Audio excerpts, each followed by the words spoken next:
Welcome to Hail Varsity Radio, the voice of Husker Nation. Insight, opinion, expertise, with the biggest and best names talking Nebraska across the state. Join the show on Twitter at Hail Varsity and at Schmitz_radio. Call in at 402-466-ESPN or 1-800-825-5865. Here's Chris Schmitz.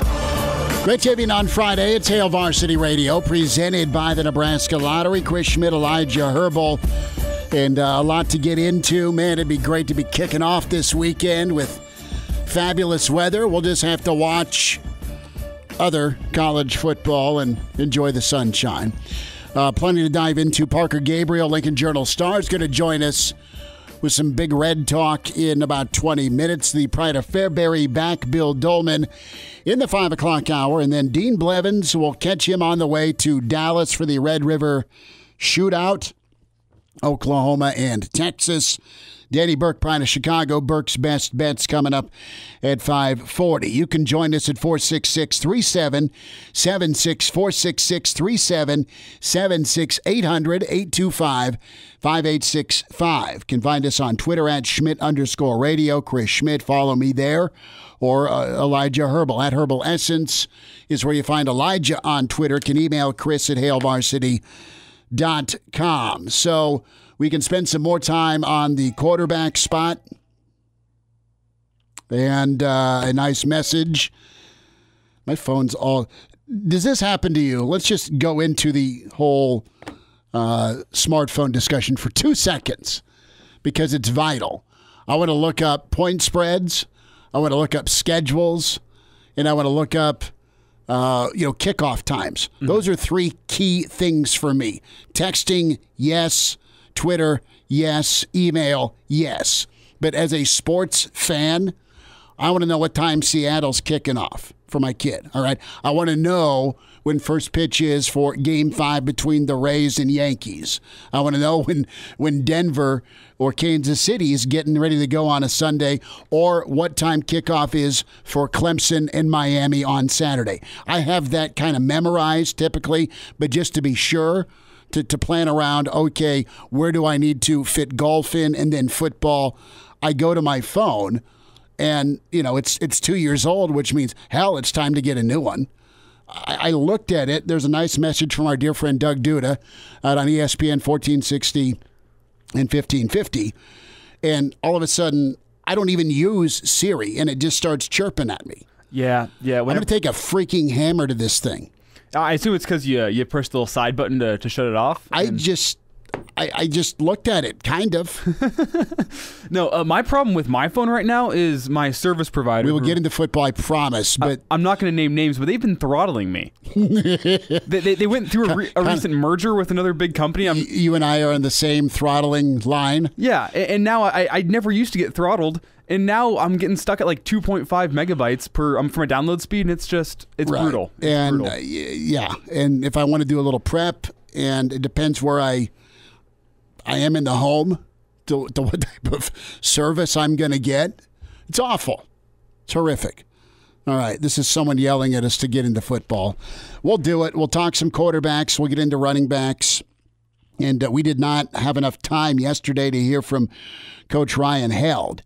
So that is going to happen here shortly. But when it comes to quarterbacks and what Nebraska has this year with Adrian Martinez, with Luke McCaffrey, and the reality of, okay, what's the competition like? Who's going to start? How much McCaffrey will you see?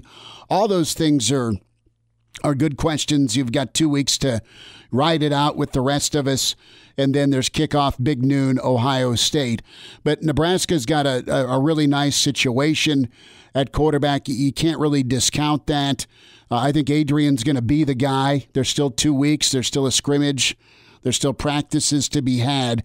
But what I don't think you will see is just some of your best players gathering dust. That is Luke McCaffrey. He's one of your best players. I think you're going to see him used. And that may be at quarterback. That may be at wide receiver. That may be in the slot, whatever. You can't not put him on the field. You can't not play him. It's tricky, though, because you don't want to disrupt offensive flow, right? And that's what you've been kind of striving for, more consistency on offense. You're going to get that with an offensive line and a running game.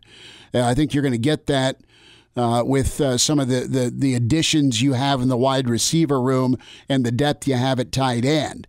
All that being said, you're going to see Luke McCaffrey play this year. How many snaps at quarterback or other spots, time will tell with that, but I think that's a good thing, and you can be free to run Adrian Martinez. Let's be realistic about Nebraska's offense last year. When they were at their best, there was Adrian Martinez as a run threat. Okay? And that could be 6 carries, that could be 8 carries. What do you end up with against the Illini in that comeback?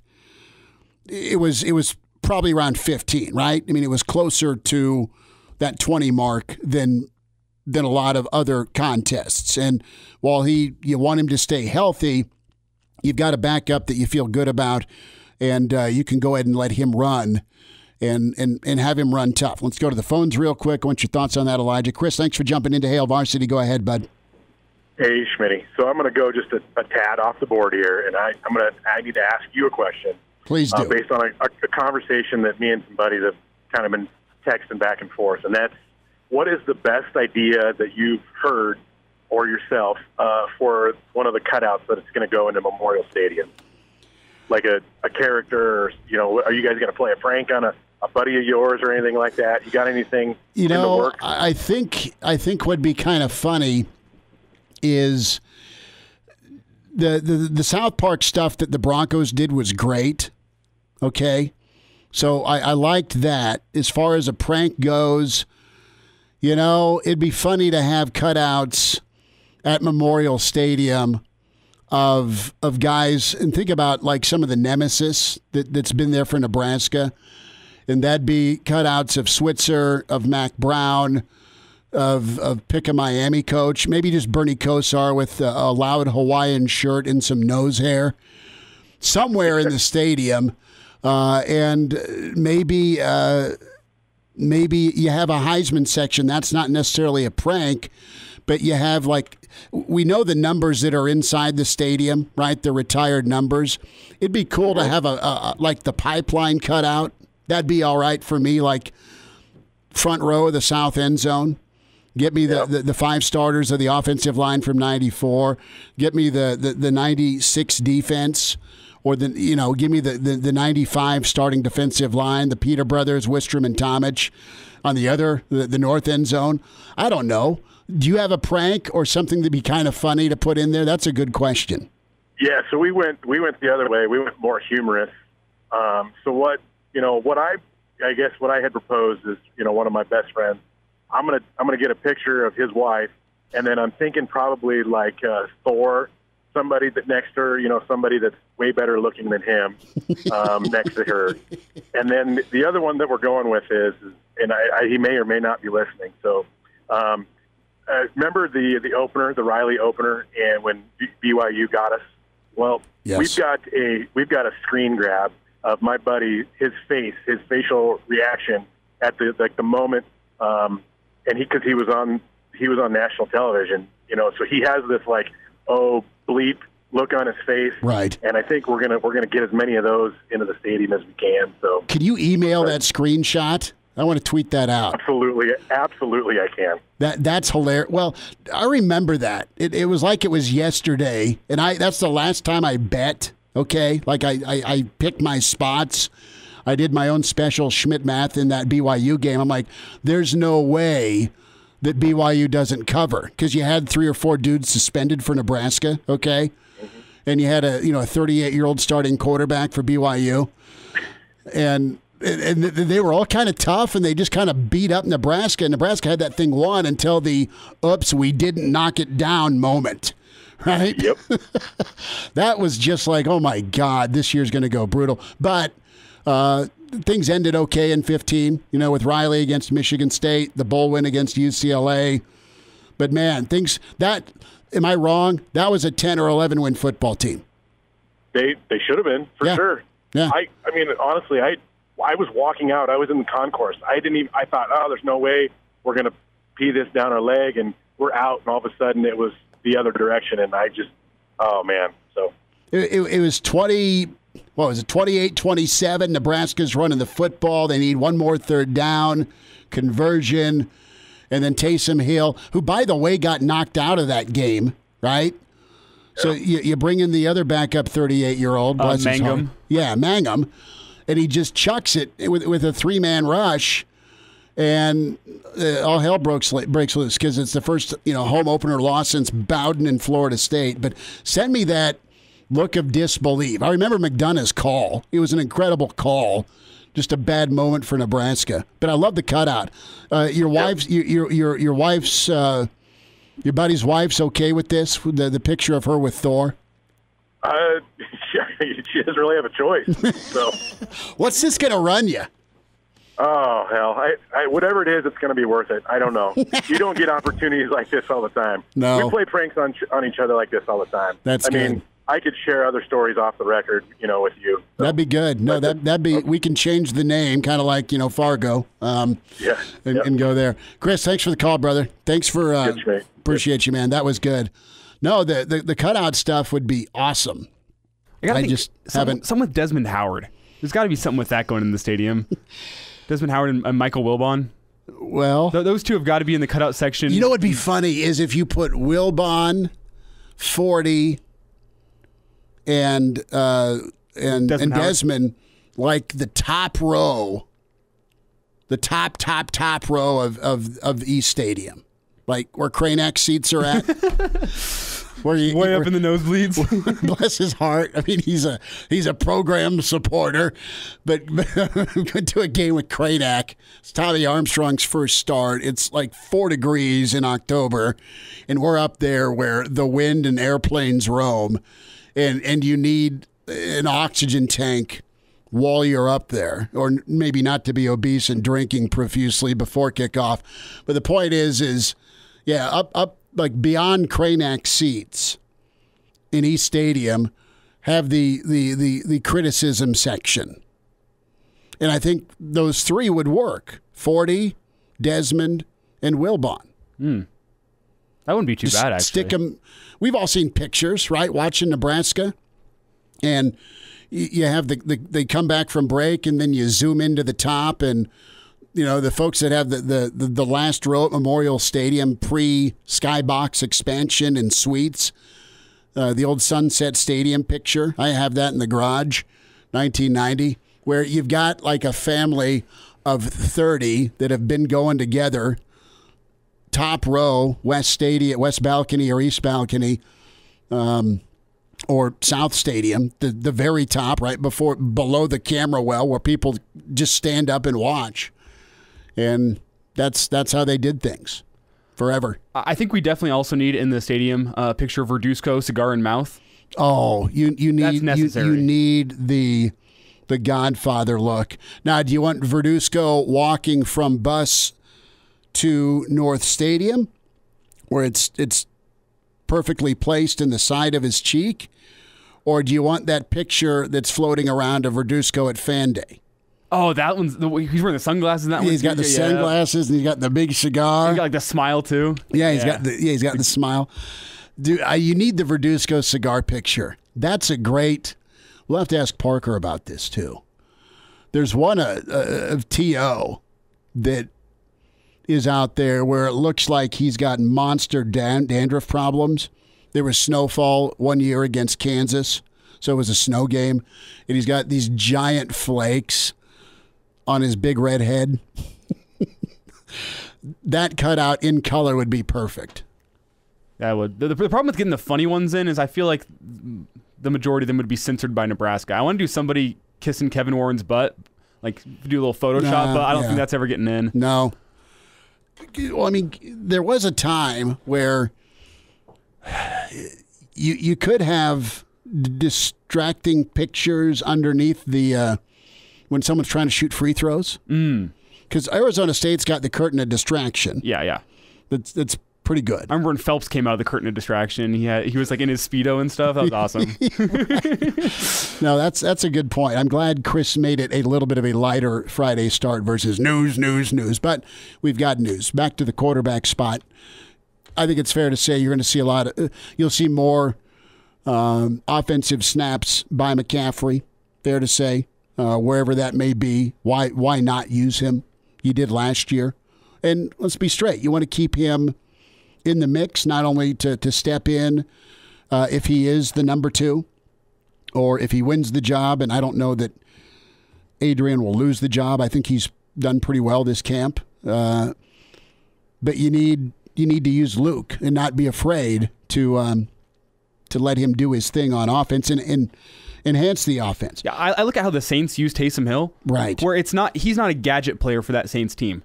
And that's what some Husker fans, I think, want for Luke McCaffrey. Come in, stick him out at wide receiver, and then you can give him a screen, and he can also throw the ball, stuff like that. I don't want the gadget type. I want we're in the red zone. I mean, the Huskers' red zone problems have been well documented, and to have a quarterback like Luke McCaffrey who's so dynamic, running the ball just as much as he is throwing the ball, I think he'd be a great option to throw in the red zone. And the other part of this, too, is with Adrian using his legs potentially more this season, or at least starting the year healthy, or you're not afraid, what do we got at backup? I think you'll see the red zone efficiency increase because when they were good, it was Adrian a lot of times running the football in. But numbers are numbers when it comes to touchdown passes in the red zone. A threat of Adrian and Mills inside the red zone running it in, it's a good thing. Parker Gabriel's coming up on Hail Varsity. And now, back to Hail Varsity Radio. Thanks for spending time on a Friday. It's Hail Varsity presented by the Nebraska Lottery. I love this topic that Chris, longtime listener, threw out there. He's got a prank. It's his buddy's facial expression that made ABC on the Hail Mary BYU caught. And he is going to put that in as part of the cutout fandom at Memorial Stadium. He's working on that. There is a beautiful tailgate picture with my 5-year-old son and Joe Papa. They posed for that Oregon week. This is a tailgate before the Oregon-Nebraska game in 2016, and it looks like Junior had consumed 14 buckets of Miller Lite. I think that is quite hilarious. Let's bring on Parker Gabriel, Lincoln Journal-Star. Parker, is there a cutout you'd put in the stadium if you could? There's this mugshot that I probably shouldn't talk about of Sipples from like 20 years ago. Oh, no. When he's like leaning through like a window that's not really a window. It must be in the studio or something. And he's sworn that he would kill me if I ever like put it on Twitter or something. So, but like I wonder if we just sort of snuck that into the Memorial Stadium crowd, like if it would be found. You went mugshot? Oh, no. Well, the thing is like, yeah, not a crime mugshot, okay. Like from the newspaper. Yeah. Okay. I should clarify. Newspapers, we call them mugshots. Thank you. Sometimes it's hard to differentiate the reporters from everyone else. Anyways, Gen Pop, but yeah, no, it's from quite a while ago, and I'd have to watch my back pretty carefully, but it might be worth it. He would tire iron you. You know that. Yeah, I think so. And, I probably don't need to take that kind of risk, but if it was for the greater good, it could be done. That's funny. Parker Gabriel's with us, Lincoln Journal-Star at Husker Extra PG is where you find him on Twitter. So that's pretty good.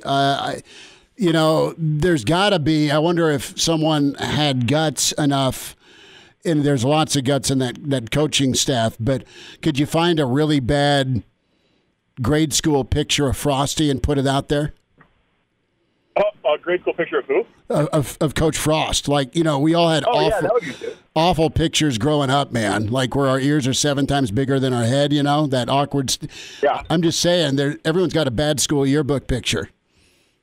Maybe there should be a collection of them. You could have there's all sorts of people you could probably find unfortunate, school yearbook photos of. They have not been burned yet. Parker, let's get into football and pretty good stuff from Adrian yesterday and Luke McCaffrey. And, I guess I'm going to throw out there, are you pretty confident that do you think Luke will be part of the offense? Will he be more than just kind of a trick play guy? Do you think you'll see more snaps from him in using that versatility he's got, or do you think he's just going to be, backing up and maybe seeing some series here and there at quarterback? I mean, do you have a feel at all? Yeah, that's a good question. I mean, I don't really have a feel, just beyond what I think, which at this point is, speculation, really only informed by, what we've heard from the people involved. I mean, I think I get the feeling that he's going to be involved in some way, shape, or form when you're talking about Luke McCaffrey. And I don't know, like, on the one hand, I really don't think that they're going to use him extensively as like a receiver or a running back or anything like that, because they don't have enough depth at quarterback to risk him getting hurt doing something like that. At the same token, he's a very talented player, and I just think that they probably are going to look for some way to get him involved. I mean, if Adrian Martinez is playing well, you don't necessarily want to take him off the field or take the ball out of his hands. And at the same time, you want to find a way to get an athlete as dynamic as McCaffrey involved too. So it really, I mean, I think it's an opportunity for creativity. It sounded clear to me that Adrian, yesterday in talking, feels a sense of competition from Luke. But what that means, beyond the basics that they're both pretty good players, I don't really know. So I guess we're just going to have to wait and see. But one way or another, and all of that is before the injury talk, right? I mean, Adrian Martinez has missed games each of the last 2 seasons. That doesn't mean he will this year. But clearly McCaffrey's a guy that they feel good about, whether it's playing him by design or in packages or in a timeshare or in, due to an injury to Martinez. Parker Gabriel's with us, Lincoln Journal-Star. Husker football 2 weeks away against Ohio State. Running game, we'll hear from Coach Held here from yesterday in a little bit, but Nebraska's got to feel pretty good, not only with Mills and his comfort level and the work he's put in and how he finished the year, but the guys behind Mills. And I know you spent some time writing and doing some work on Ronald Tompkins. And this dude's been through a ton. That was laid out in pretty high detail. And he is still a special back. He just needs to stay healthy. From what you've heard about Tompkins, what's his style? And we can watch film pre-injury or even a little bit post-injury, but now we're in 2020. What's his best attribute as a back? Is he a shake and bake guy? Is he a speedster even with the knee issues, or does he have a combo of a lot of things? What's his reputation?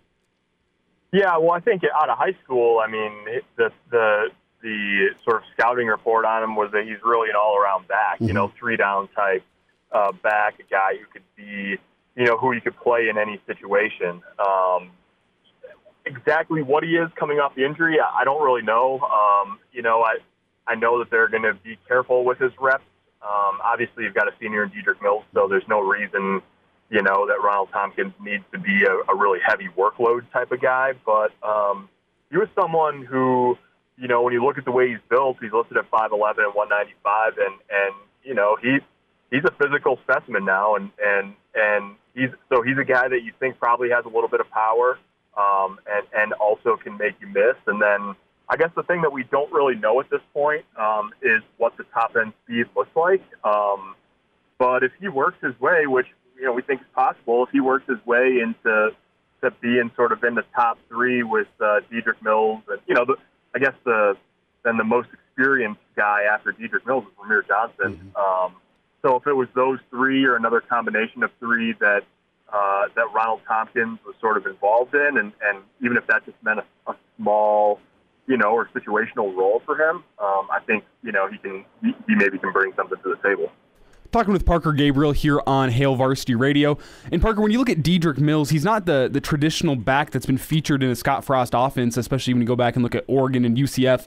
But he had another similar type guy in Divine Ezigbo, and now he's riding Dedrick Mills. But do you think looking forward that Scott Frost has realized that he needs a type of back like that to compete in the Big Ten, or is he just riding with the best back that he's got right now? Well, I think it's mostly just about the best back you have on your roster, and right now that's obviously Dedrick Mills, especially with the experience he brings. But I mean, I think everything is a little bit, different in the Big Ten, not fully. But that 2017 year at Central Florida, their two best backs by the end of the year, and I believe they had a bigger back that got hurt. I don't remember his name off the top of my head, but they had Otis Anderson and Adrian Killen. Mm-hmm. Both those guys were really small. And you can make that work, in the American, but maybe not in the Big Ten. So, I mean, you want to have a combination of size and speed. If you can get it all in one package, obviously, that's great. But, yeah, I mean, you look around the Big Ten, and there's not many guys that are feature backs in the Big Ten who, weigh 160 pounds. I mean, you got to have some guys that can put it up there between the tackles and still run away from people. And so I think Nebraska thinks it's got young players like that on its roster. Ramir Johnson's a little bit on the smaller side, but he's put on good weight this offseason. And then in that freshman class with, Marvin Scott and Savion Morrison too. I mean, there's two guys who you at least like the potential of, and then it's up to them to make good on that, obviously. Parker Gabriel's with us, Hail Varsity Radio. Reed Parker with the Journal-Star. Great Nebraska coverage from him. Parker, 2 weeks from tomorrow, it's Ohio State. It's big noon kickoff. Do you think we'll see Omar Manning on the field in 2 weeks? Yeah, I think that sort of remains an open question. I don't know. I know our columnist, Steve Sipple, has said that he would doubt it. We haven't heard anything categorical on that, obviously. I thought it was interesting that Frost said on the radio earlier this week that he looks forward to Omar Manning being a big part of the team in the future. Don't know. Obviously, know he's missed some time recently. I wouldn't, until there's an official word, I wouldn't rule out him, contributing this year. But what the timeline on that is, I think we really have to wait maybe for Matt Lubick next week, but in all likelihood for the next time, Scott Frost takes questions from reporters before we would know something, unless they, announce something before that. Mm-hmm. Let's just say Manning isn't ready for whatever reason. You've got Wandale, you've got Warner, and, Alante Brown. Is Nebraska going to be able to be a threat at wideout? Is nice as Manning is, right? And that was the hope about a minute here. Is Nebraska, how much does that knock down what they can do at wideout without really any disrespect to the guys already there? But you've got a freak athlete that you were hoping for to be on the field Saturdays. Yeah, that's a good question. I mean, we've seen so little, of Nebraska on the field that it's really hard to say. Mm-hmm. I guess what I would say is they've done some things to improve the size in that room besides just adding Omar Manning. I mean, Levi Falk is a guy that's listed at 6'2". Cade Warner's put on a little bit of size, and we'll see, what that picture looks like with those guys. They've got some. I'm not trying to sit here and say that, Wyatt Lever is a full replacement for Omar Manning, but I think they've got some guys in that room, maybe even a guy like Ty Hahn, as a freshman. Ty Hahn's listed at 6'2", Levi Falk's listed at 6'2", Xavier Betts is 6'2" or 6'3". Are all of those guys going to be ready to rock and roll 2 weeks from tomorrow against Ohio State? I don't know. Probably not all of them. But they've done more than just add Omar Manning in terms of size and athleticism, upgrades in that room. And I don't know, maybe we'll find out sooner rather than later how far along some of those guys are. Parker Gabriel. Parker, have a great weekend. Thanks for your time, man. Yep, thanks, guys. 402-466-ESPN or email the show, Chris@HailVarsity.com. Just try me. Back to Hail Varsity Radio. It's Hail Varsity Radio, presented by the Nebraska Lottery. Good stuff from Parker Gabriel. Bill Dolman's coming up here at 5 after 5. Dean Blevins, catch up with him on the way down to the Red River Shootout, Texas, Oklahoma. Someone's got to lose. And is that a third straight for OU, or it's Tom Herman's act already thinning out down there in Austin? Danny Burke will get some picks for you with Burke's Best Bets. Did you just hang up on our caller? No, it was Chris again.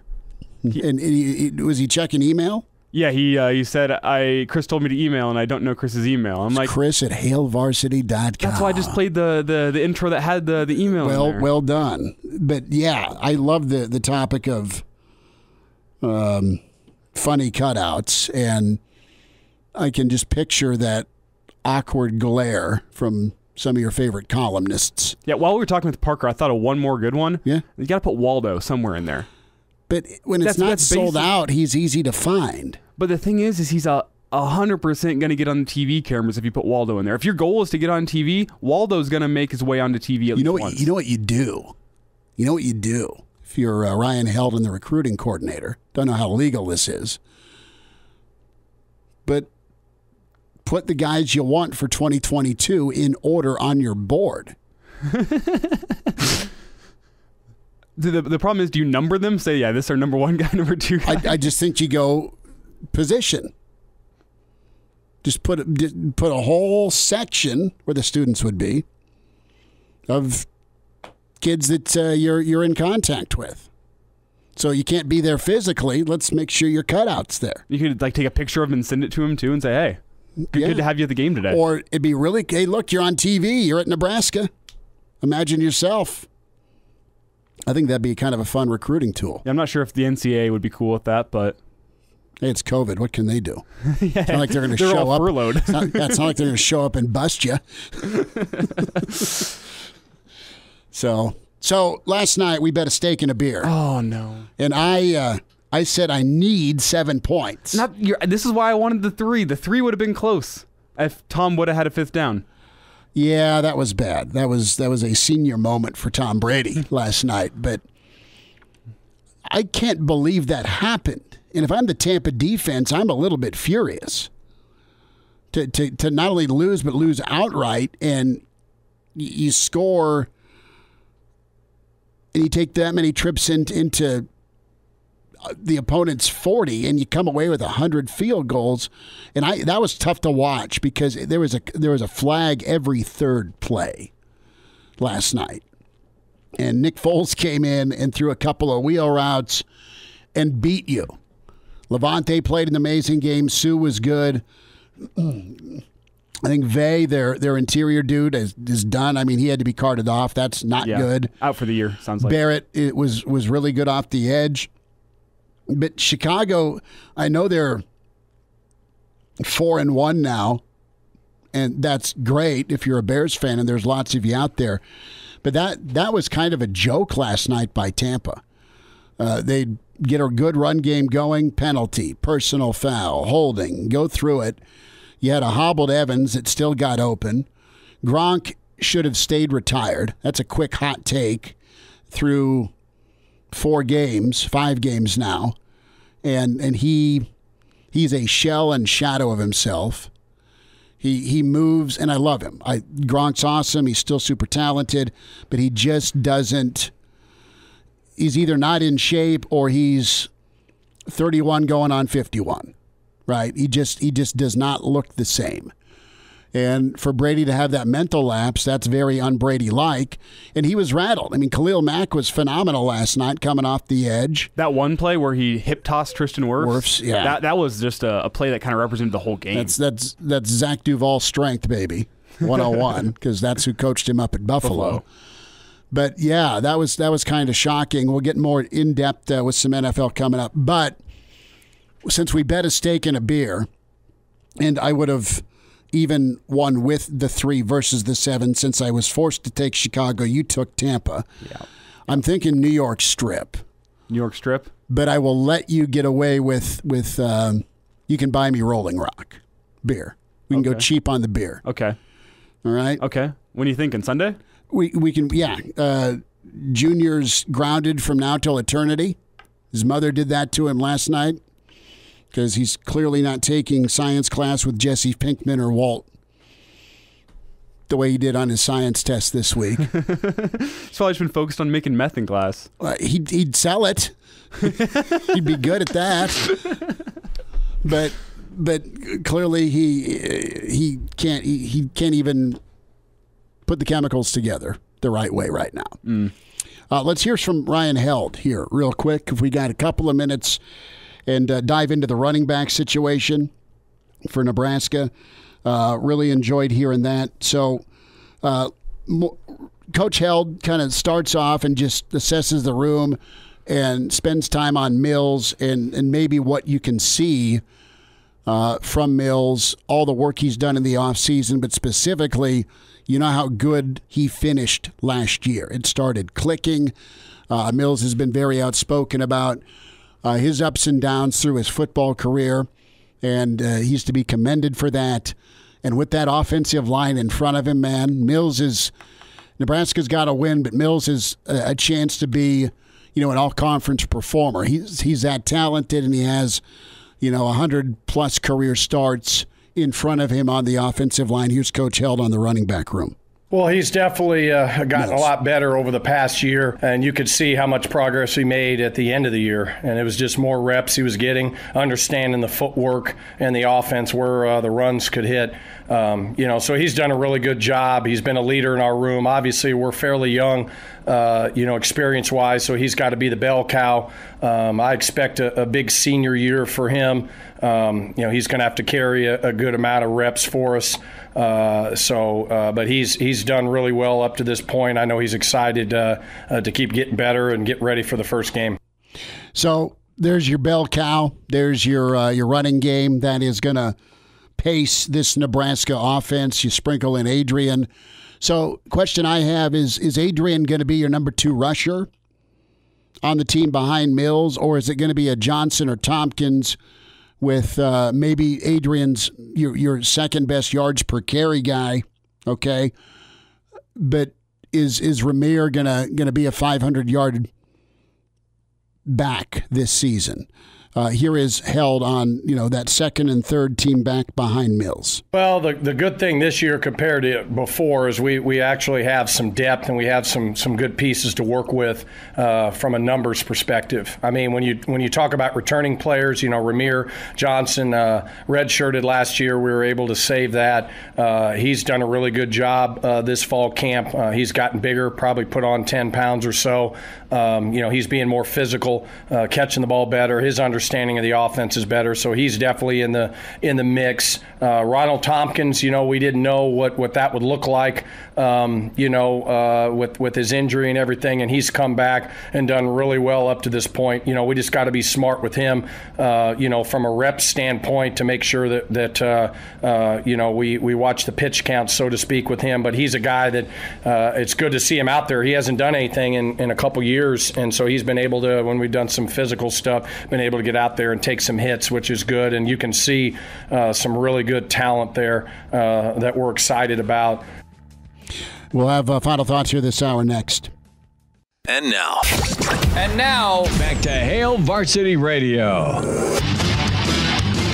One final time this hour, Bill Dolman's on the way, Pride of Fairbury, NBC Sports. Dean Blevins, Mr. Sooner Insider, what's he feeling for the Red River rivalry? Parker Gabriel with us this hour. Danny Burke, Pride of Chicago, will have Burke's Best Bets. Reminder about your friends at West Blue Realty. And if you're moving in 2020, West Blue Realty specializes in residential home sales in Lincoln and the surrounding communities. They're going to make this move a smooth one for you. And for a limited time, you mentioned Hail Varsity.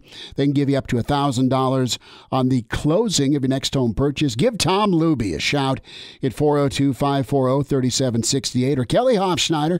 Kelly's awesome. He can help as well at 402-202-2312. It pays to work with West Blue. Saw on Facebook that West Blue at 1120 K Street, Suite 200 in Lincoln, they have some Hail Varsity magazines. Shocker, not really. While you wait, you can get caught up on Husker info. WestBlueRealty.com. is where you log on, get an appointment today. Go see Tom Luby or Kelly Hofschneider for sure. And if you have agricultural land you're looking to sell, West Blue's experienced with doing that. They can handle your needs with agricultural land sales. They have an auctioneer. They can handle live auctions, sealed bids, or general land listings, and they've sold land in Otoe and Seward and Lancaster County.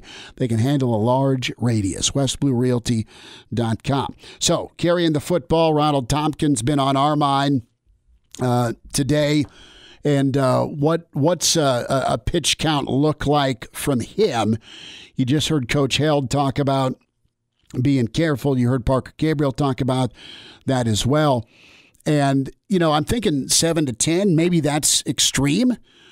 But if you get a hot back and Mills has the ability to be a hot back out of the gate, just keep feeding him where maybe his carries stretch above 17 and the norm looks like that 20 to 25 number he reeled off against Wisconsin. That would be great, where you got the offensive line mauling away and you mix in a little quarterback run. But here is more from Held on some of the way that Tompkins has persevered to get back, and it'll be anxious and exciting to see what he can do and how much he can carry the football for Nebraska. Well, Ronald, he's been through a lot now, and there was a point where you never knew if he was going to be able to come back, and he's really persevered. He's really, fought through some adverse times, because he was as talented as anyone in America coming out of high school, and whether he would play or not, nobody knew. But, he's really relied on his perseverance, and he's had good days and bad days, just like anybody going through that process. But I've been very impressed with him. He's had a really good attitude, and there's a motivational aspect of it that we have to do, just to be talking on a day-to-day basis. And, he's done a really good job mentally because there's been times, obviously, he hasn't been able to do things physically, but he still can get the mental part of it and do that. But he's done really well, but it's a long season. It is a long season. You're going to need plenty of backs carrying the football, and let's see what Tompkins can do for the Big Red in that running back room. More thoughts on the running game, thoughts on McCaffrey and Adrian Martinez. Bill Dolman sent to check in next hour. Can join us. Got the email from Chris with his buddy and that bleep look right after the Hail Mary against BYU. That'd be quite hilarious to see as a cutout in Memorial Stadium. Hour 2's next. Welcome to Hail Varsity Radio, the voice of Husker Nation. Insight, opinion, expertise, with the biggest and best names talking Nebraska across the state. Join the show on Twitter at Hail Varsity and at Schmitz_radio. Call in at 402-466-ESPN or 1-800-825-5865. Here's Chris Schmitz. Into hour 2, Dean Blevins coming up. He'll get us some insight to Oklahoma, Texas.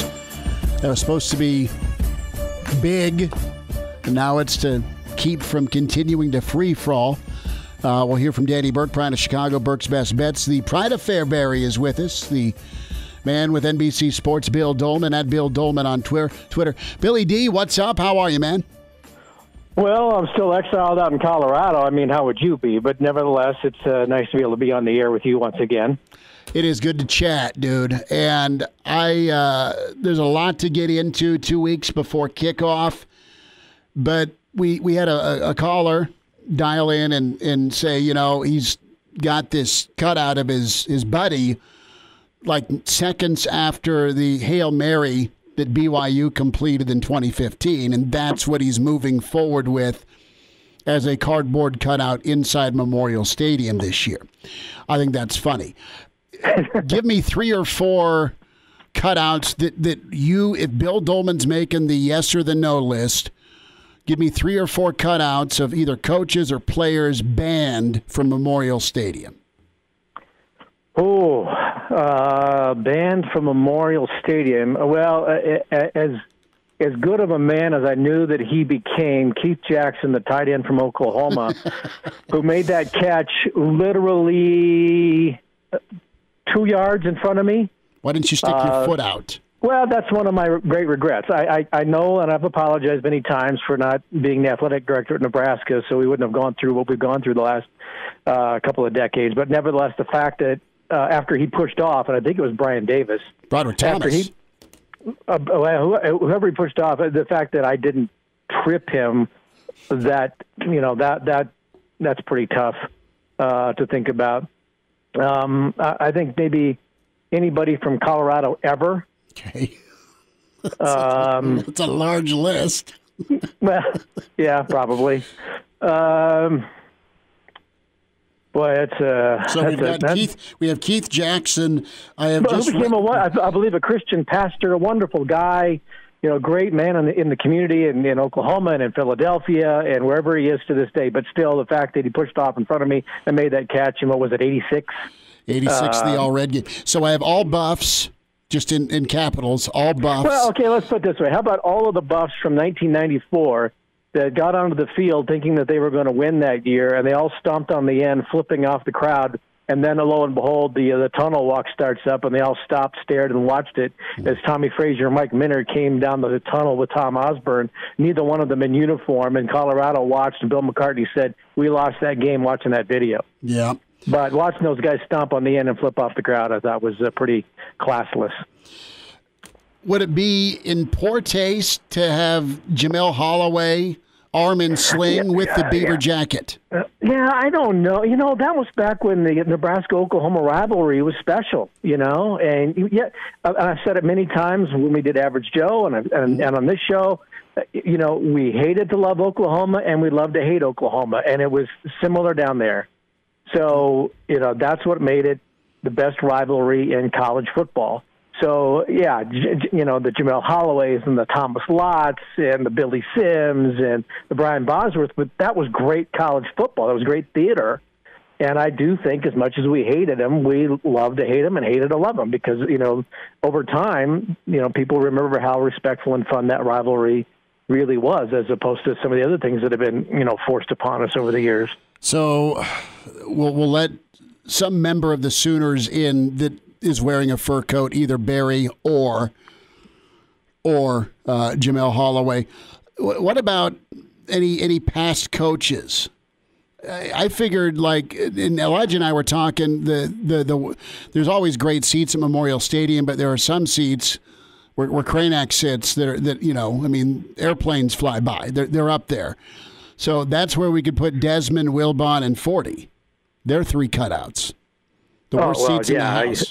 I don't have a problem with that, although I think those happen to be the best seats in the house. But, I wouldn't even want their presence in our stadium anyway. So we get three more names then.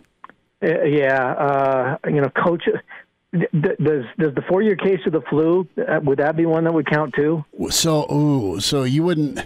Would our own former coaches, would that count in some way? The one that won the Super Bowl. And I'm going to talk to Coach Osborne and go to Omaha 2 years after he arrived in Lincoln. What about former athletic directors? Well, that's what I'm talking about. Former ADs. Okay. Yeah. I think that there are a couple, two, that certainly qualify. Could you have a penalty box section, you're serving 5 minutes in the box for a major penalty? 5 minutes? Well, oh my gosh, they're putting us through, 10, 20 years of wandering in the wilderness. I'd be longer than a 5-minute major, that's for sure. You could have a jail section, is what I'm saying, for ADs. Okay. Yeah. You've heard Coach Frost this week. You've checked things out. We're gearing up towards the season. Bill, what do you feel about the quarterback competition? It is nice to hear from Adrian. It's nice to hear from McCaffrey. What's the right amount you use McCaffrey if Adrian's the guy who wins the job? I mean, what's your look-see on this, sizing up the quarterback spot? Well, I think Nebraska's in a unique situation with the skill set that McCaffrey has over Adrian Martinez. And I'm not saying that he's better. I'm just saying I think that with Adrian Martinez, what you have is a quarterback. But if you have McCaffrey on the field, I think, we saw it a couple of times last year, you can put him in the slot. I think you could line him up in the backfield now that they've said that Wan'Dale Robinson is, going to be a slot receiver and not going to be the backup running back who gets the bulk of the carries and is involved in every single play, passing or running. But I think it is intriguing enough to think about having the both of them on the field at the same time, and not just for a couple of gadget plays, but legitimate plays to where maybe it's 10 snaps a game, because I think McCaffrey is such the athlete that you can utilize him in a running back is not probably the right way, but as a guy who can carry the football. But you can also have him out there throwing the football in somewhat of a trick way, or you can also have him out there, running routes and catching passes. I just think he's that great of an athlete. Martinez, I think, is strictly is a quarterback, and that's just my observation from afar. But in reading about it this past week and seeing Coach Corleone meet the media the other day, that was good. I get the sense that. And I'm going to go back in time again. When Tommy and Brooke were at Nebraska at the same time, they were teammates, but they weren't friends. They were certainly acquaintances, but they're not. They weren't pals, but they were teammates, and everything was about for the good of the team. And they had Coach Osborne to mentor that relationship. And I think too. I think when I see this and read about this relationship, I get the sense that these guys do get along and are pushing each other, in a competitive sense, but with camaraderie.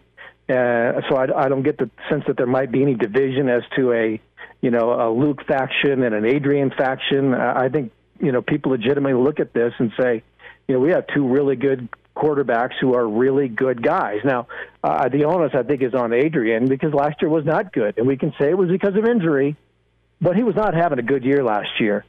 And in looking at the game coming up and what I've seen from other teams in games so far, both in the NFL and college, it is imperative that whatever work Scott's doing right now, and I know they're doing a lot of hitting, it is imperative simply that they hold on to the football. And again, the onus is on Adrian Martinez because he has been sloppy with it. He has turned the ball over, and he has made some awful decisions in turning the football over. He's been bailed out by sidelines on errant pitches. So it's not just a matter of holding on to it. It's a matter of thinking through it. But I think that for him to be a better quarterback this year, he has got to hold on to the ball and make better decisions. And if he can do that, he'll probably be Nebraska's starting quarterback. How much do you run Adrian this year?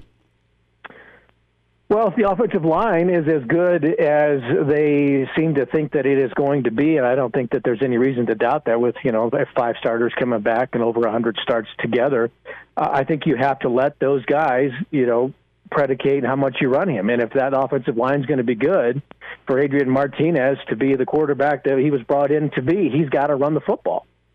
He can't be a drop-back guy, and the only time he runs around is getting away from, guys who are trying to drop him for a sack.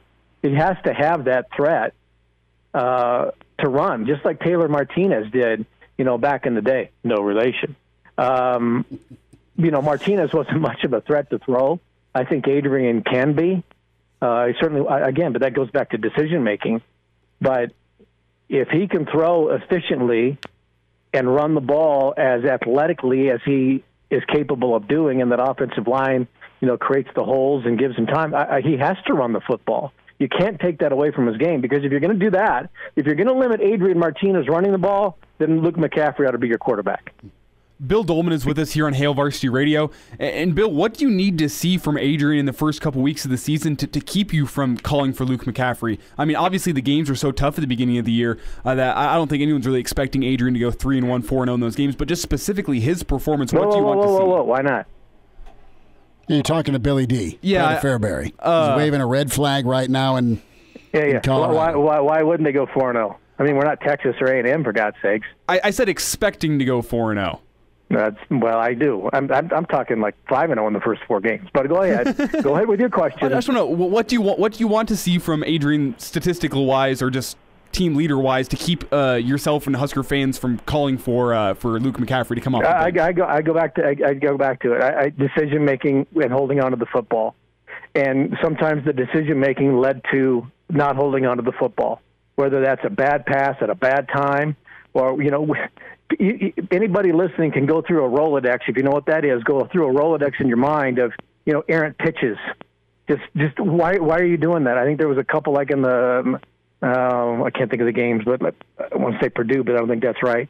Where he gets to the sideline and the ball just comes out and a pitch and there's nobody there, or just throwing the ball away, but not throwing it away, throwing it into the arms of a defender. To me, it is, live to play another day and not give it away. That's the biggest thing for me with Adrian Martinez. Are you healthy? Because if we see him gimping around but I don't think you're going to see that this year, because if he's not 100%, I don't think they have any qualms whatsoever about, putting McCaffrey in. Last year it was you didn't want to burn McCaffrey's red shirt. Now, if you've got an Adrian Martinez who is 90%, 85% or less, there's no qualms.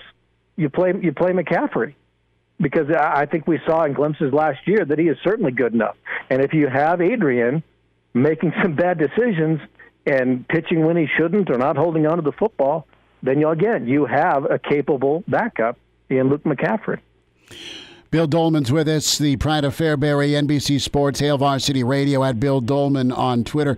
Bill, what's your read on the Omar Manning situation? I know you're again a little bit from afar, but you've seen super talented guys come into the program in different eras, and you just don't know if you're going to have him. We don't know that Nebraska won't have him.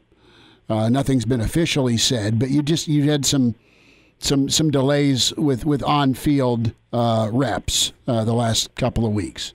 Yeah, and I've been trying to go back and think of similar situations with players where you kind of you dance around it, and what's the status, and you get kind of sheepish. I mean, the most recent one to me, and I'm not equating whatever Omar Manning may or may not be going through to anything, any illegality, right, or whatever the case might be, but I think you can just almost exchange the name Omar Manning for Maurice Washington.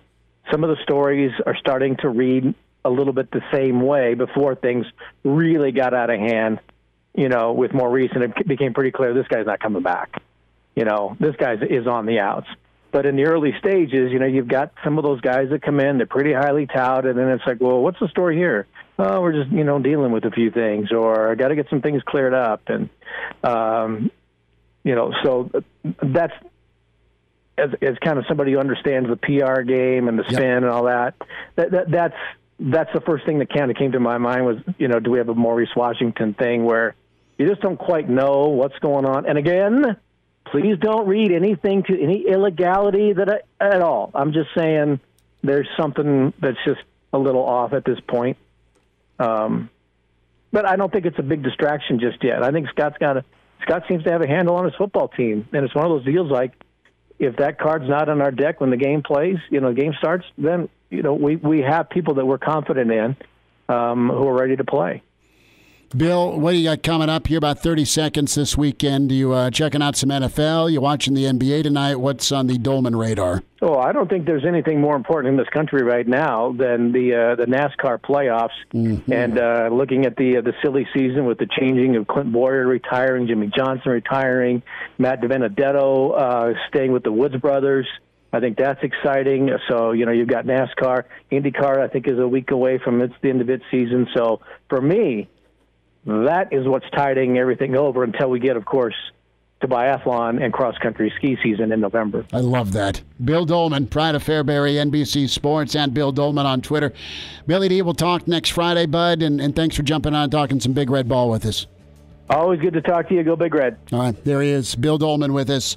We'll hear from Dean Blevins. We'll get caught up with Dino, Sooner Insider. What happens for them Sooners against Bevo and company? Dean Blevins next on Hail Varsity. And we're back. Fellas, think we could listen to the radio on Hail Varsity Radio, presented by the Nebraska Lottery. Yes! That's awesome! Back into it, it's Hail Varsity Radio, presented by the Nebraska Lottery. It's Oklahoma-Texas weekend, the Red River rivalry. En route, standout broadcaster and Sooner insider Dean Blevins with his News 9 in Oklahoma City, and the sports animal also hosts the Lincoln Riley Show at Dean Blevins on Twitter. Dean, it's good to chat with you again. How's the week been in Soonerland? Well, I guess the best way to put it is I mentioned that I'm beginning the drive to Dallas, and there's a train coming at this exact moment. So the crossbars have been put down, and now there's a traffic jam. So I think that pretty much indicates how 2020 as a whole and how Oklahoma football has been. Dean, what were the expectations? Spencer Rattler, high-profile quarterback, and he's looked better than a first-time starter. I know there's been some mistakes, but I look at this Sooner team, and Dean, they've scored enough points to win both games, to be undefeated, I should say. Defense has been an issue. We've talked about this. It seems like once a year with Oklahoma's defense, and have you been able to put your finger on it? You've got a pretty experienced back end when it comes to your secondary that isn't playing like it. Well, from your first part of that question was offense, and Rattler has played better than most would think. A couple of the interceptions, he's only had two, or might have had three, but one was tipped. One, the receiver broke the wrong way, and he threw it in the right spot, and it was picked off. And then the other night, a play at the end of the game, controversial, probably holding. Mm-hmm. At any other facility other than playing up in Ames. But other than that, he's been about as good as you could hope for a freshman to be. He's an NFL thrower already. It's just a simple matter of, and it's this way with so many players on this team, the most important thing for a quarterback who's good is just getting reps. He's getting the experience. All the quarterbacks before him, and I'll just talk about Baker Mayfield, Kyler Murray, and Jalen Hurts. Before they started at Oklahoma, or let's say toward the end of their career in Baker's case, they had incredible experience. Baker started at Tech, had 3 years at OU. He was on the scout team for a year. Kyler was down at A&M starting some, and then was on the scout team for a year or two. And you know what Jalen Hurts did before he got to Oklahoma. And then you've got Rattler, who comes in and is as a true freshman last year, some scout team work, not a whole lot, and standing around watching practice for the most part. Then the virus strikes, no spring practice. Then you know what happens in the fall and summer, that gets abbreviated. And so here a kid is thrown out there. And again, a lot of players, they have a lot of young ones like this, that just basically you have zero experience. And that's been a huge problem for the Sooners, not only from him, but from a lot of other players. Oklahoma's got some really, really good football players. They're going to be great in the very near future, signing the number one or getting the commitment number one receiver again today and flipping kids from Texas in the last day or so to OU. So the long-term outlook is great. I think all teams have been impacted by COVID, of course, but I can speak from the Sooner standpoint. It really, really has hit them in a lot of ways without going into any more detail. Dean Blevins is with us, News 9, Sooner Insider, and the sports animal at Dean Blevins on Twitter. He's waiting for a train to pass as he's headed on down to Dallas. So, Dean, let's spend some time on a name Nebraska fans know and know well and was once committed here.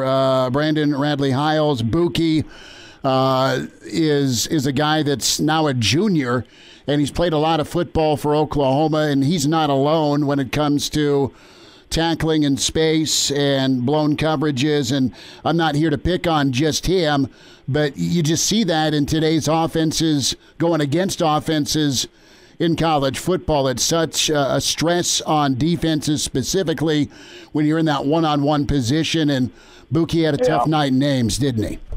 Well, yeah, and he's the poster child for what their problems are in the back end. Buki is a wonderful young man, a great leader, came in as a 5-star, but at a college level, he's nowhere near a 5-star player. Despite being a great kid and leader and all that, he cannot tackle. He really is about 5'7". They list him at 5'9". He gave up a foot in height to the tight end matchup that Charlie Kolar had the advantage on him last week. So when you can't tackle and you're 5'7" and you get beat some, you don't need to be on the field. He's such a lovable guy and is smart that he's been on the field. They're making changes. They've got other players in the defensive backfield who are decent players, but they're all 5'9" to 5'11", and they're getting killed with height. They've recruited really well, and they're going after bigger, taller kids, and they're going to play some freshmen, true freshmen, against Texas. They're going to trot them out a ton of snaps, nor are some of the others that have been really poor. I think it's going to kill them against Texas. I think these kids will make some plays. I think they'll tackle better, but I think Ehlinger will expose them, and I see this as a game that Oklahoma will have a really, really, really tough time of winning, in part because of that.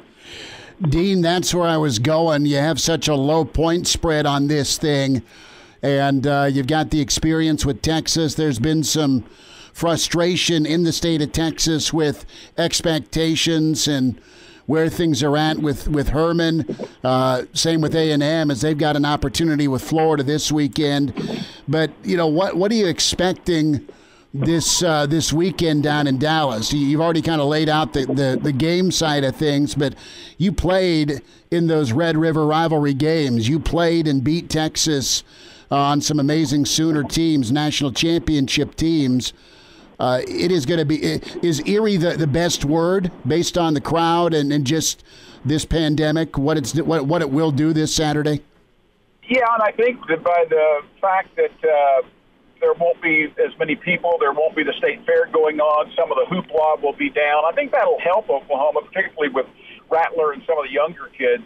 But Oklahoma's problem is, I mentioned a few COVID-related issues.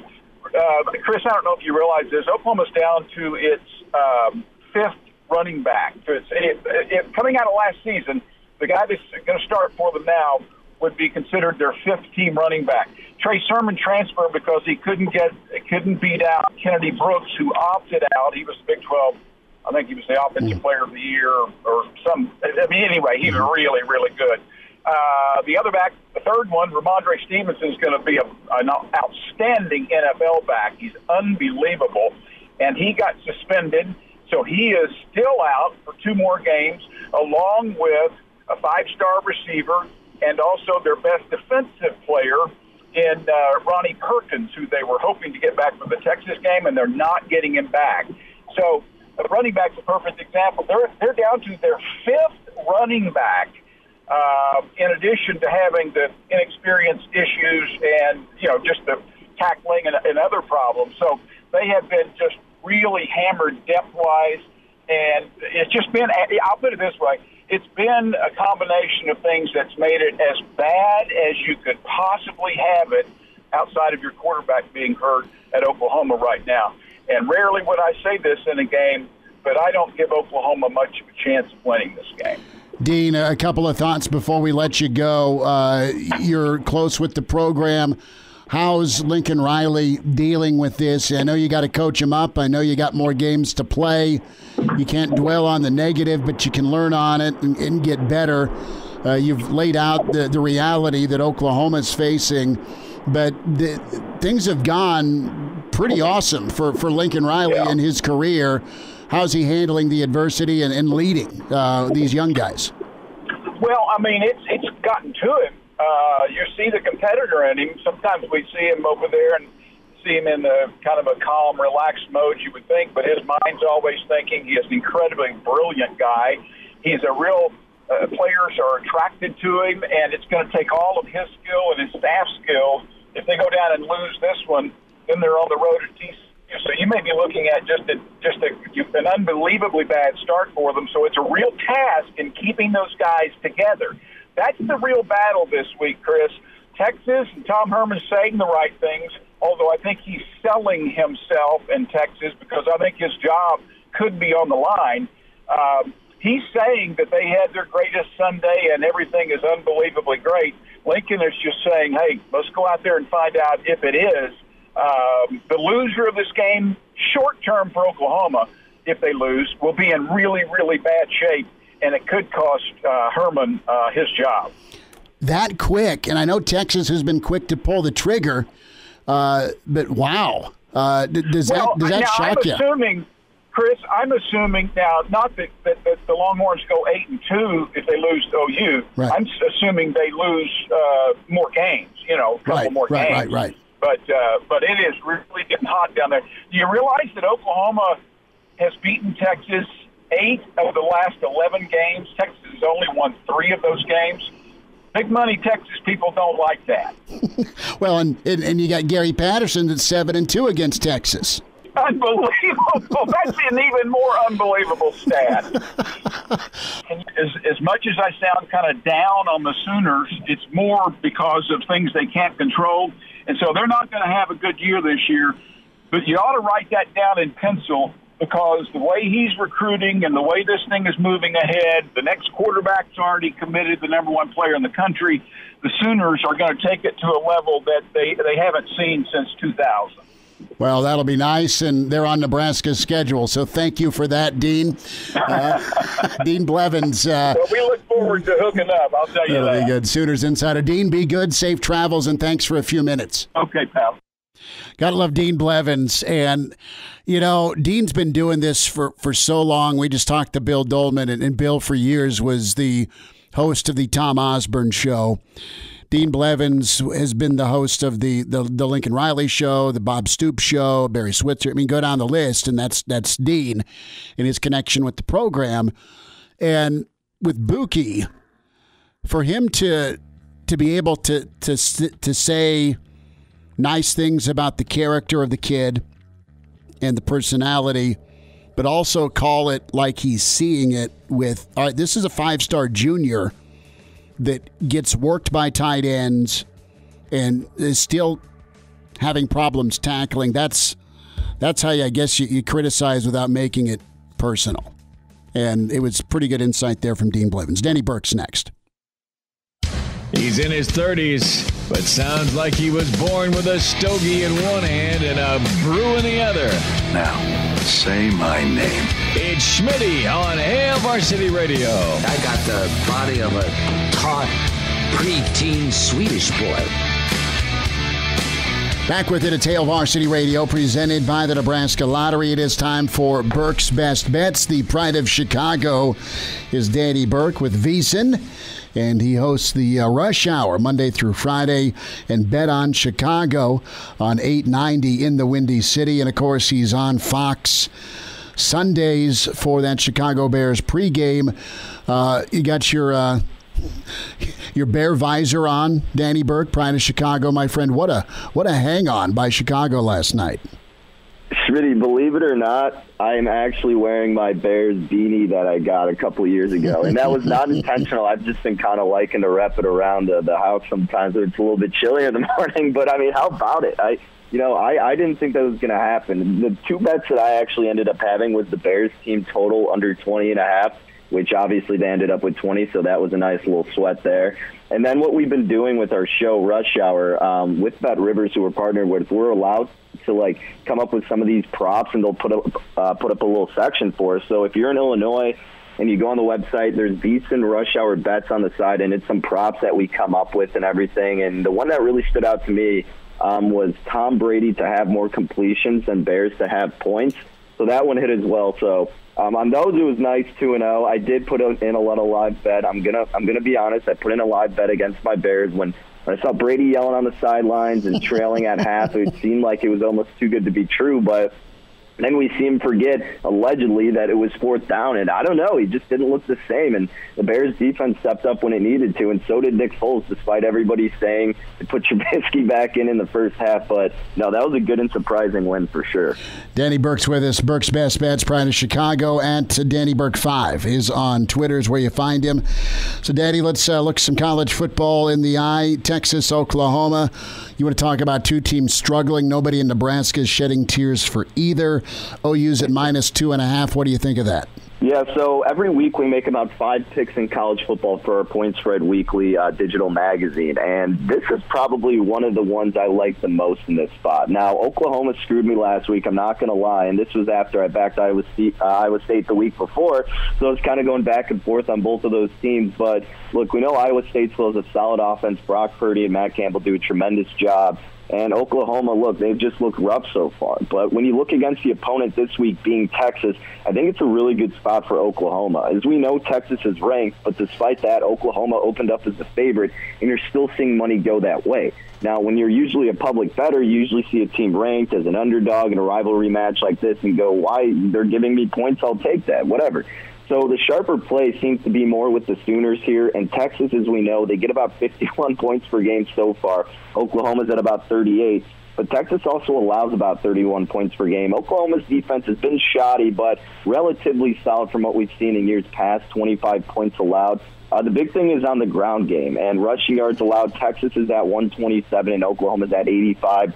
When it comes down to it, you're below the key number of 3. I think it would be hard to envision. It's not hard to envision, I guess, at this point, but it would just seem weird to see Oklahoma lose 3 in a row. I mean, Spencer Rattler had so much hype coming in around him heading into the season, hasn't necessarily lived up to it. I mean, he's been solid, but I think they finally have their breakout game, and I think they cover. I got it at 2. I would still lay the 2.5. I think Oklahoma gets the win and cover against the Longhorns. Is it just an automatic? You go overs with everyone in the Big 12 aside from West Virginia?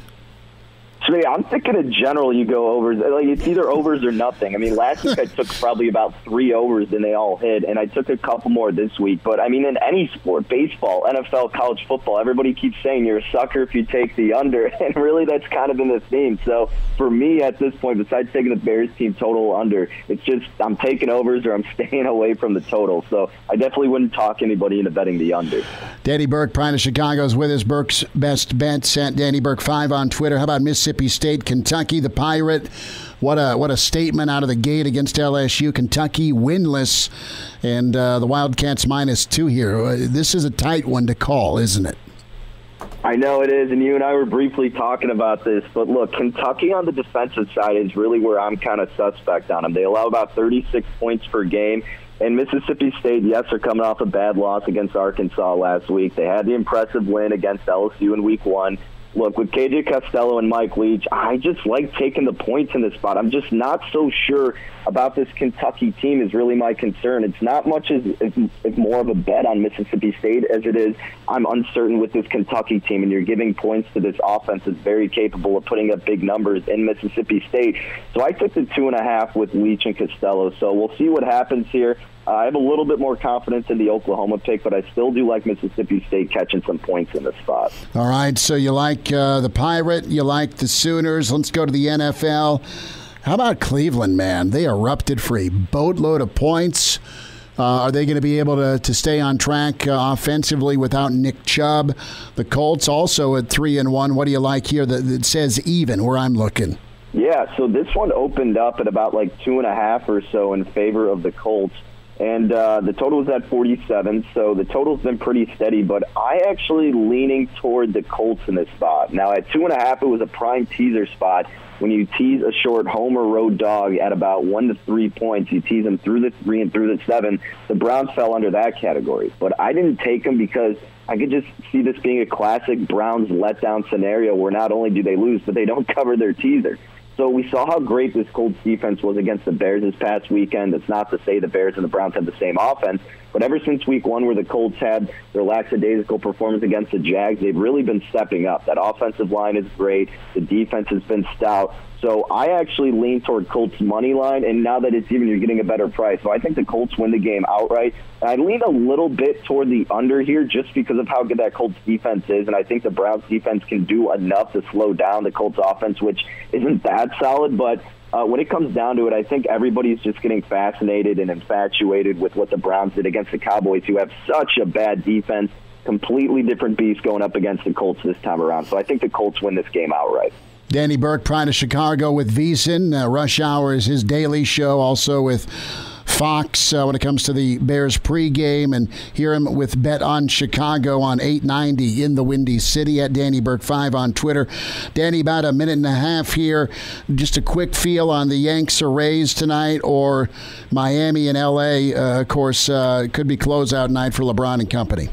Look, they're putting on the Black Mamba jerseys. I think it's definitely closeout game, Schmitty. I mean, you don't do that without making a statement. But as in terms for the spread, it's been really tricky. I think I'd maybe want to dabble with the total, if anything, right now, because you see Los Angeles laying about 7. What I tend to do is look more into props, and I'll probably end up making a decision a little bit later on, closer to game time. But maybe with this total at 216, you've been seeing a lot of high-scoring games in this battle between the two, except for the last one when that was just so slow. You got to think the pace has picked up a little bit more so, especially with Miami facing elimination. So that's maybe how I'd consider tonight's NBA game. But as in terms for baseball, I mean, look, how can you fade Garrett Cole here? And I'll probably stay away just because it's chalky on New York as of this point.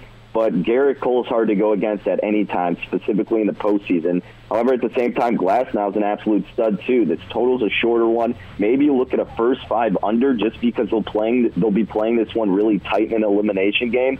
So if you can get it maybe 3.5 or 4 first 5 under, that's the way I would look as opposed to the whole game and laying a lot with the Yankees. Catch up with him, Danny Burke, the Pride of Chicago, Burke's Best Bets, and Danny Burke 5 on Twitter. Pride of Chicago, brother, good to get caught up. We'll talk next week. Sounds good, my man. Have a good one, Schmitty. Miss us? Come here, brother. Give me a hug. Bring it in for the real thing. We're on call for you. Catch the podcast at HailVarsity.com, the ESPN Lincoln app, or download them on iTunes. Saddle up, partner. Back to Hail Varsity Radio. One final time, it's Friday edition, winding down weekend. Back at it tomorrow. Mark Cranack, myself. You in? I am in. With our homeboy Damon binge-watching a plethora of Netflix, which is good. Good for him. I mean, do we think he's going to be up at 6:30 in the morning, though? You know what we're going to do? Cranack can do like 100 different voices, including like Joe Pesci. Uh-huh. We should call Damon up like at 7:10. Have Cranack do his Joe Pesci voice. Prank call him? Prank call him that he's won a prize, and he's going to be the cardboard cutout kid that somebody will walk right before kickoff. You know how they do the kickoff kids? Mm-hmm. And they need like a picture of him? We need his worst grade school or yearbook picture to blow up. We got to make sure that he has his ringer on. I don't know how to do that. Yeah. Like, unsuspiciously. Well, in the old studio line will be a giveaway. Well, I think if I call him on this, we have 2 lines for ESPN, you know? The other one's... Apparently the other one's got some weird number on it that I've called some people on it and they've been like, my caller ID came up saying this was some completely random business. It was Borat's cell. I think it was some nail salon. That's happened. Taking calls for the post-game show, someone trying to get their frickin' eyebrows done. Yeah, no, that's a good idea, though. Yeah, we might just leave him alone. Just send him some soup. Get to feeling better. That'd be good, but I think the prank call idea is much funnier. Yeah. Well, we'll figure it out. I mean, because like, do you have a lock this weekend? Like, what game are you most interested in? Is it Oklahoma, Texas? Is it Florida, A&M? I want to see Clemson, Miami. Is that thing even going to be close? I got Clemson big in that one, but I'm going to stay away from it because I haven't watched enough of Miami. The one I really like, I'm going against Danny, and I like Texas covering against Oklahoma. It's Sam Engler's 4th Red River shootout compared to Spencer Rattler's 1st, and I know there's no fans there really. It's what do we know what the limit is that they're going to have in the Cotton Bowl? Here I don't know the numbers, but I know that Dean Blevin sure as hell talked me out of putting any money on Oklahoma. Yeah, and I was never big on the Oklahoma boat, and I just think that Sam Ehlinger, his 4th time in the Red River Shootout, he's only won it his freshman year. If Texas wins like 3 games this year, do you think they'd pop Herman already? They have the money to do it, but I'd be inclined to think so because he's brought some drama to that Texas program too. I think they moved on from Strong too soon because Charlie Strong had to de-country club that place. Mm-hmm. They had gotten so fat and happy and soft. And really good ESPN article on just, why A&M and Texas have sucked. They've gotten too arrogant with their recruiting. Look at all the Texas quarterbacks that went everywhere but Texas the last 10 years. Mm-hmm. I don't know. But catch the podcast in the on-demand section, ESPNLincoln.com, also the ESPN Lincoln Twitter handle. Elijah will get some SoundCloud stuff uploaded. Big thanks to Parker Gabriel, Bill Dolman, Dean Blevins, Danny Burke, Elijah Herbal, Chris Schmidt. Back at you tomorrow morning, weekend edition, 7 a.m. with Hail Varsity, presented by the Nebraska Lottery.